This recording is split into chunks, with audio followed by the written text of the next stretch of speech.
Salutare tuturor, bine ați venit pe noul canal care se numește În Paralel. În Paralel de ce? Pentru că nu este unicul canal pe care l-am, doar că pe celălalt canal vorbim despre alte lucruri, vorbim despre tarot, vorbim despre astrologie, în fine facem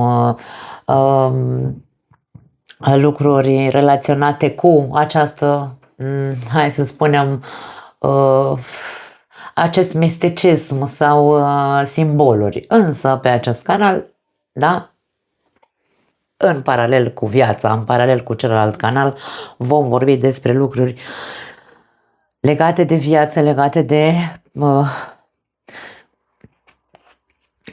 de viață și legate de realitatea în care trăim. În primul și în primul rând, astăzi vin să vă vorbesc așa, introductoriu, despre faptul că mie mi s-a pus pata pe toată lumea din online, rău de tot, pe toți experții ăștia care nu fac decât să încerce să ne dezbine între noi, să dezbine femeia de bărbat, bărbatul de femeie, să nu mai ne suportăm între noi, femeia nu mai înțelege care e rolul ei, bărbatul nu mai înțelege ce, Doamne iartă-mă, vrea femeia, ne-au înnebunit de cap pe toți, da?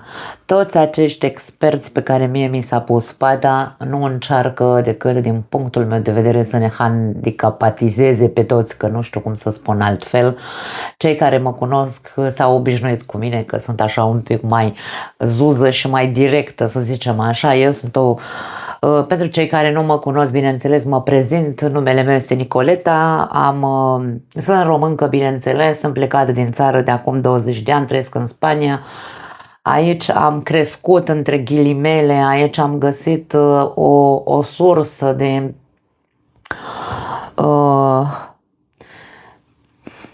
de creștere, vine să spun, din multe puncte de vedere, nu doar din punct de vedere, nu știu, hai să o numim al siguranței materiale sau, nu știu, a vieții.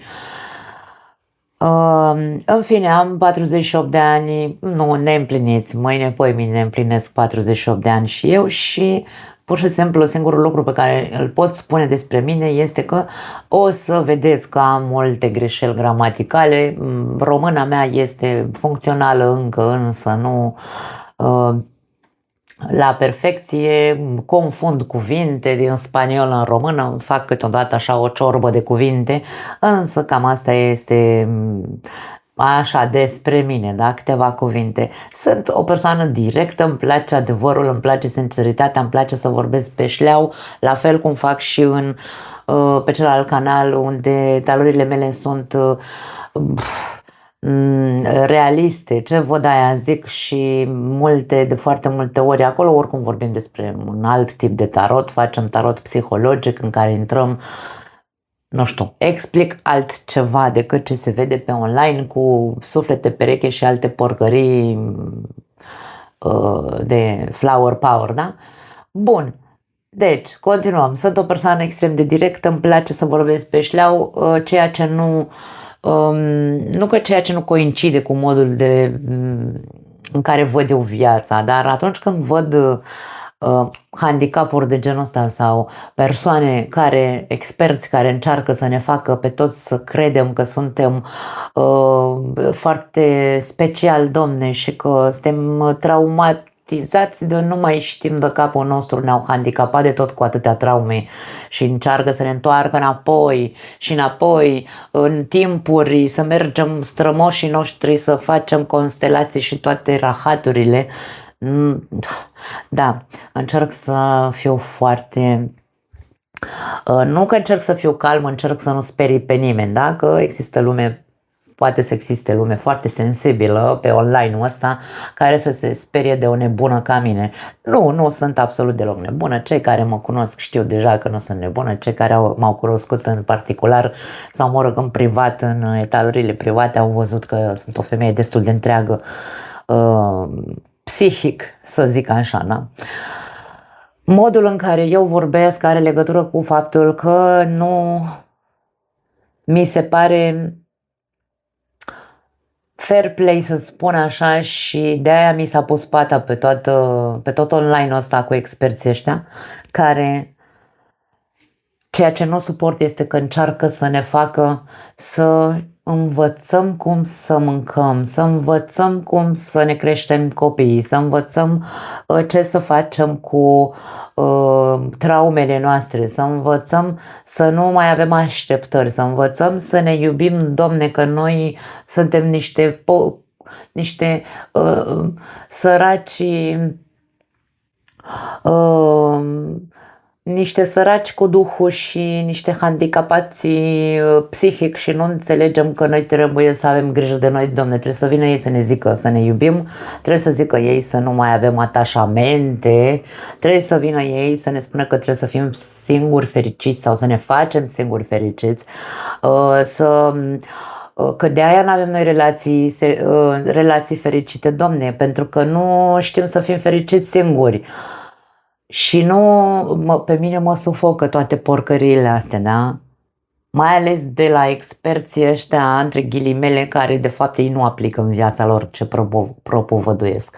Și asta mă face să mă îmbolnăvesc de nervi mai rău. No, e o glumă. Eu nu mă îmbolnăvesc de nervi, eu îmi trăiesc viața mea liniștită, doar că cum sunt pe online și eu cu acel canal de YouTube de ceva vreme, și văd atât de multă suferință, dragii mei, văd atât de multă deznădejde din partea oamenilor, văd atât de multe atât de multă tristețe în oameni, încât zic, băi, nu-i normal ce se întâmplă. Trebuie să construim o comunitate de oameni realiști, de oameni care iau viața și fac ceva cu ea.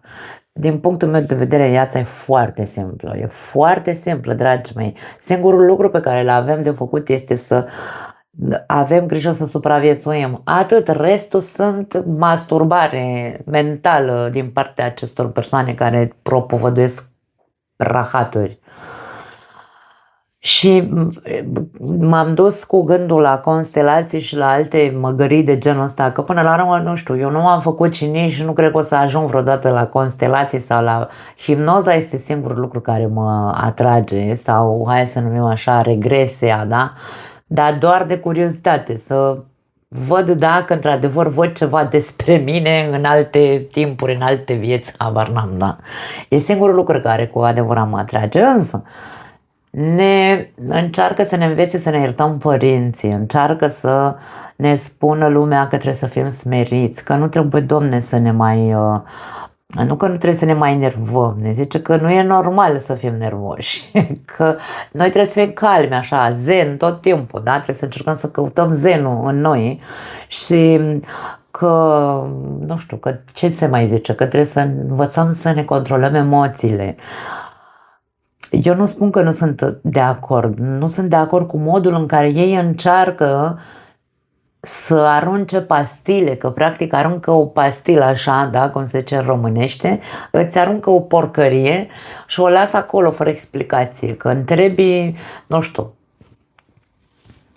ăștia cu feminitatea, cu vai cum să fii feminină sau cum să scoți feminitatea din tine, masculinitatea din tine și te uiți la ei că au viața vai capul lor, da? Bun, mai departe, ce mai încearcă? Eu mi-am luat niște notițe, ce mai încearcă lumea asta să ne handicapatizeze? Cu banii, da, cum să facem bani, Domne, ne învață lumea cum să facem bani, ne învață că ne spun că dacă nu avem bani, nu avem bani din cauza traumelor pe care le avem legate de bani. Deci lista pas continue este interminabilă la câte porcării găsești, interminabilă și nerealistă, aș spune eu, da? Bun, intenția mea cu acest canal este nu să scoatem, eu nu sunt nimeni ca să scot din cap nimănui nimic din ceea ce i s-a băgat deja. Intenția mea pe acest canal este să conștientizăm, dragii mei, că tot online-ul nu face decât să facă victime, de fapt. În momentul în care noi ne trăim viața, hai să o numim într-un mod logic, pentru că logica este foarte importantă, logica fiecăruia dintre noi, da? Și pur și simplu ne gândim, pentru că astăzi știți despre ce vreau să vă vorbesc, despre cel mai simplu lucru de la care trebuie să pornim cu toții. Omul, femeie, bărbat, nu contează, omul pe această planetă, din toate timpurile, a trăit în comunități. Fiecare dintre noi căutăm același lucru. Suntem diferiți, bineînțeles, femeia e diferită de bărbat, nu, nici măcar nu încape nicio îndoială aici, însă toți căutăm același lucru. Toți căutăm să fim fericiți, toți căutăm să fim iubiți. Nu toți căutăm bani, nu toți căutăm relații, nu toți căutăm copii, nu toți căutăm joburi sau faimă, nu. Tot ceea ce căutăm cu toții este fericire și iubire. Atât, punct. Și bineînțeles că ceea ce căutăm este să avem acolo o comunitate în care să ne simțim, eu nu aș spune acceptați, atenție, pentru mine cuvântul acceptat ar trebui interzis, da? Interzis în anumite momente, pentru că faptul că nu sunt acceptată de o comunitate sau de o societate care este o societate de căcat, da? Pregătiți-vă că eu așa sunt, eu așa vorbesc, eu sunt foarte, foarte directă și nu-mi place să mă învârt pe după degete.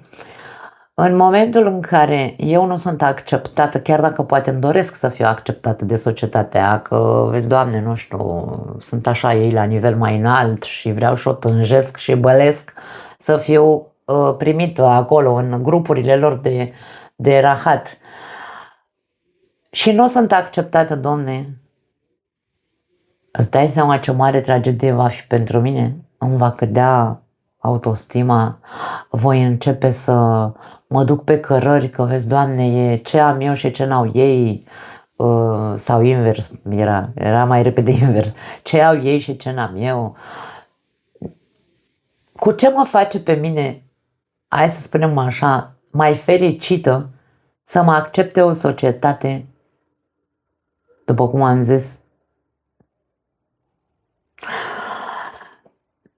bine, eu m-am dus în extrema asta cu statuturi și cu bani și cu altele, dar nu e vorba doar despre asta, pentru că oricine în această viață caută să fie, nu știu, acceptat undeva, într-un grup social, cum sunt copiii din zilele noastre, încearcă să fie cu cei mai populari sau, nu știu, da. Însă,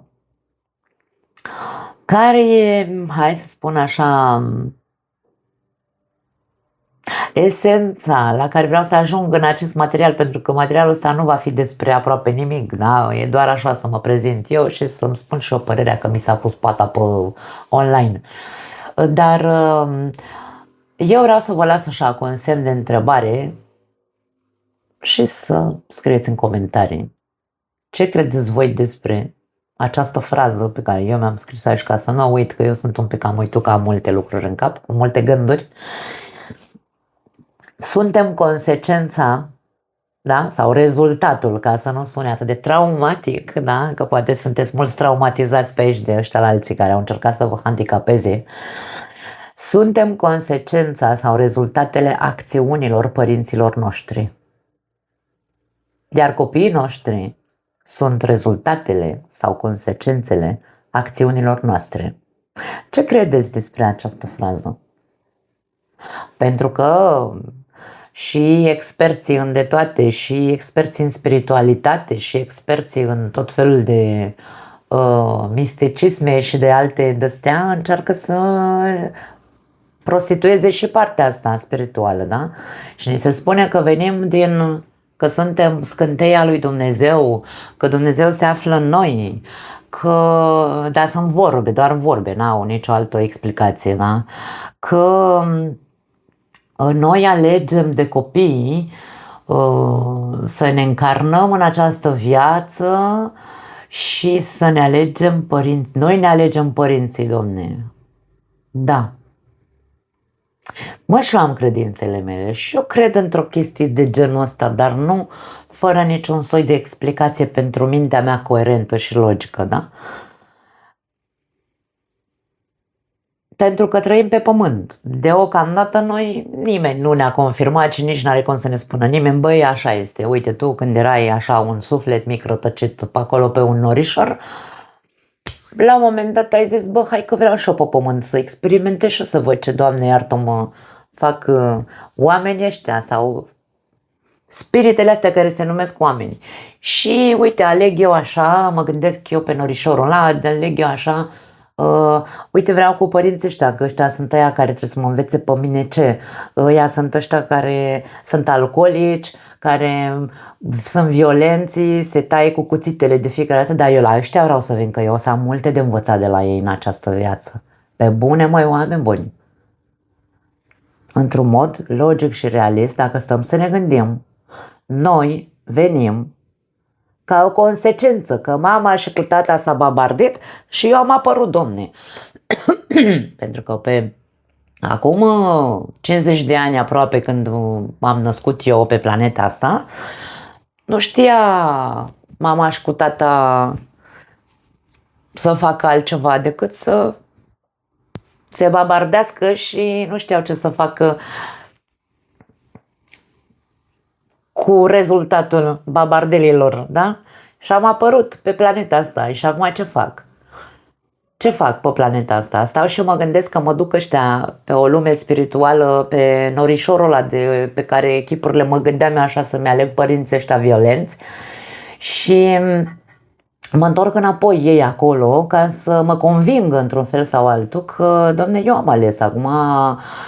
Faptul că eu am niște traume și faptul că mie nu merge bine în viață, domne, pentru că, știi, părinții mei n-au știut să facă mai mult, n-au putut să facă mai mult, dar de fapt știi, tu ai ales să vii, asta este, în familia asta tu ai ales să vii, trebuie să înveți, să ierți, să băi, mie îmi sparge capul de câte ori îi aud pe ăștia așa. Băi, oameni buni, insist, nici nu am vorbit despre absolut nimic pe acest canal, dar vreau să răspundeți la aceste întrebări. Sau, mă rog, la această întrebare. Ce credeți voi despre asta? Suntem rezultatele părinților noștri, iar copiii noștri sunt rezultatele noastre. Cam ce vă inspiră pe voi, așa, hai să zicem, într-un mod natural și logic? Dacă nu vă învârtiți în lumea asta eterică, spirituală, balsamică și insistentă pe toate rahaturile astea flower power. Da. Singurul lucru care pot să-l confirm cu adevărat pentru că îl văd este că încearcă să ne dezbine. Să ne dezbine, să nu ne mai înțelegem între noi, femeia să urască bărbații, bărbații să se sature până peste cap de noi, pentru că noi suntem alea care ațățăm tot rahatul pe planeta asta, în general, și dacă nu-l ațățăm, stăm și plângem și înghițim nemernici pe lângă noi. În fine, sunt foarte multe de spus și vom vorbi despre toate lucrurile astea pe canalul ăsta, nu vom ierta absolut nimic, da? Inspirație nu-mi lipsește, că la câte podcasturi sunt, slavă Domnului, timp să am eu ca să deschid toate cutiile Pandorei, că nu-i doar una.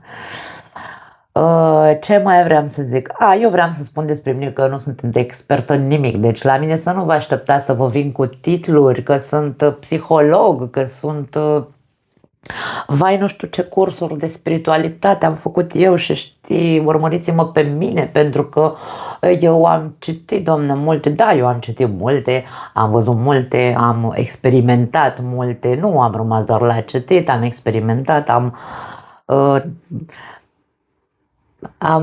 ciugulit de peste tot și mi-am făcut eu așa o întreagă viziune logică despre lucruri, după logica mea, eu mereu zic și soțul meu râde mereu de mine, noi avem fiecare logica lui. Eu logica mea, el logica lui, dar ne înțelegem foarte bine. Deci, nu sunt expert în nimic, sunt expert în viața mea, în viața pe care eu mi-am construit-o, eu mi-o trăiesc, alături de familia mea, încercăm cu bune, cu rele, sau mă rog, cu bune și cu mai puțin bune, că cuvântul rău în ziua de azi nu mai zice nimic de așa pe negativ, că atragi, dragi lucrurile alea, aoleu. Da, așadar, singurul lucru pe care încerc să-l fac bine sau cât mai bine în această viață este să nu stau în calea vieții mele, să o las, Doamne, să curgă, să îmi arate semnale și să-mi spună, băi tâmpit-o, vezi că ai luat-o pe o cărare, întoarce-te înapoi și rectifică ce ai făcut. Asta este, hai să zicem, în asta sunt expertă, să mă analizez, să-mi analizez rahaturile din mine și să rectific ceea ce nu fac bine. Cam atât, nimic și mai mult, și nimic mai mult de atât. Așa că, dragii mei, viața e foarte simplă, noi o complicăm, nu mai am altceva de zis. Astăzi vom reveni sau voi reveni, bineînțeles, eu vă aștept pe cât mai mulți dintre voi care încercați să găsiți o logică în tot ceea ce se vorbește pe online-ul ăsta și vă aștept cu mare drag.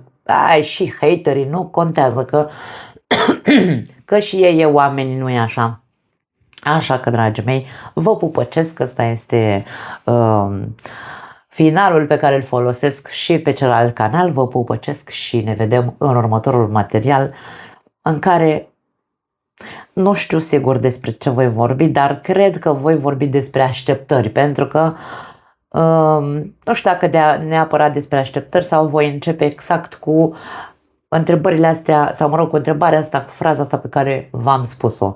Suntem consecința acțiunilor părinților noștri și de acolo voi vedea cam cum voi dezvolta. Eu mă las ghidată, inspirată de ceea ce îmi vine pe moment, nu-mi pregătesc decât câteva idei și atât. Așa că vă pupăcesc, ne vedem, ceau!